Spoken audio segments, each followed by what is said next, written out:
ধুয়ে নিয়েছি। ধুয়ে নেওয়ার পর সামান্য পরিমাণে হলুদ গুঁড়ো, জিরে, ধনে গুঁড়ো, লবণ আর একটু সামান্য তেল দিয়ে ভালো করে মাখিয়ে নিয়েছি। আর কালারের জন্য আমি দিয়েছি একটু কাশ্মীরি লঙ্কা গুঁড়ো দিয়েছি কালারের জন্য, যাতে ভালো কালার আসে। আমি এর মধ্যে কোনো এক্সট্রা লঙ্কা অ্যাড করিনি, যেহেতু বেকম খাবে সেই জন্য ঝালটা কম দিয়েছি। এরপর ম্যারিনেট করা মাংসটাকে আমি ফ্রিজে কিছুক্ষণের জন্য রেখে দিয়েছি। এরপর আমি রসুন, আদা, পেঁয়াজ যতটুকু লাগবে সেটা আমি ভালো করে ধুয়ে মিক্সারে মিক্স করে নেব। যে যেরকম মাংস নেবে সেই হিসাবে এটা নেবে পরিমাণ মতো, তারপরে মিক্স করে নেবে। এবার আমি ফ্রিজে ম্যারিনেট করা যে মাংসটা ছিল সেটা বাইরে বের করে নিয়েছি। এরপর কড়াইতে গরম তেলের মধ্যে লবঙ্গ, এলাচ আর তেজপাতা ফোড়ন দিয়ে ওর মধ্যে মিক্স করা যে মশলাটা ছিল সেই মশলাটা দিয়ে ভালো করে নাড়তে থাকবো। মশলাটা যতক্ষণ তেল থেকে ছেড়ে দেবে, মানে মশলাটা যতক্ষণ তেল থেকে ছেড়ে ছেড়ে সরে যাবে, তখন ম্যারিনেট করা যে মাংসটা ছিল আমার, সেই মাংসটা দিয়ে দেব। তো আমি এখানে একটু হলুদ দিয়েছি, কারণ আমার হলুদের পরিমাণটা একটু কম হয়ে গেছিলো মাংসতে, সেই জন্য আমি একটু এর মধ্যে হলুদ দিয়ে ভালো করে নেড়ে নিচ্ছিলাম। আর দেখছিলাম যে তেলটা ছেড়ে যাচ্ছে নাকি মশলা থেকে। যখন মশলাটা থেকে তেলটা সরে যাচ্ছিলো তখন আমি ম্যারিনেট করা মাংসটাকে মশলার মধ্যে দিয়ে দিয়েছি। দিয়ে ভালো করে আমি মাংসটাকে কষিয়ে নেব।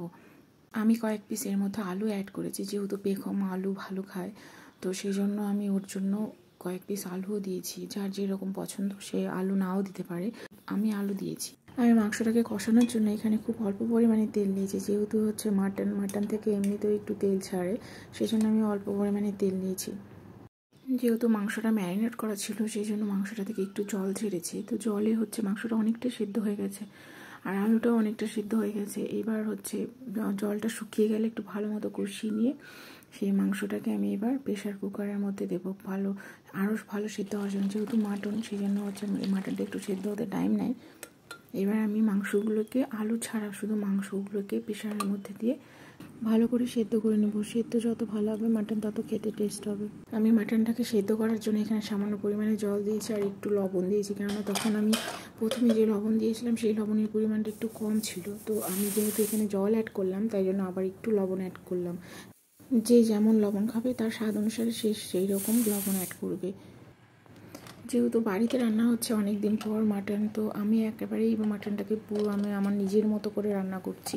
এটা আমি না কারো কোনো রেসিপি দেখেছি, আমি নিজের মতো করে আমার যেটা মনে হয়েছে যে এইভাবে মাটনটা করলে হয়তো ভালো লাগবে, একদমই আমি নতুন প্রসেসে আমি এটা করছি।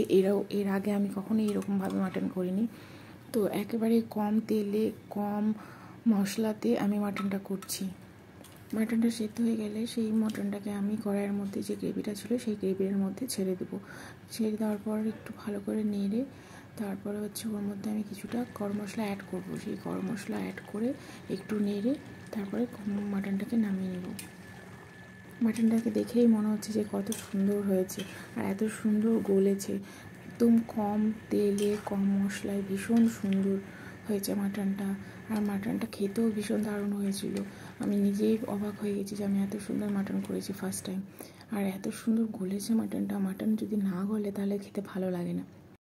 বাড়িতে সবাই খেয়ে মাটনটা খুব প্রশংসা করেছে। তো গরম গরম মাটনটা এবার ভাতের সাথে পরিবেশন করেছিলাম, ভীষণ সুন্দর হয়েছিল। যারা কম তেল মশলায় মাটন খেতে চায় তারা এভাবে ট্রাই করতে পারো বাড়িতে, ভীষণই সুন্দর হয়েছিল।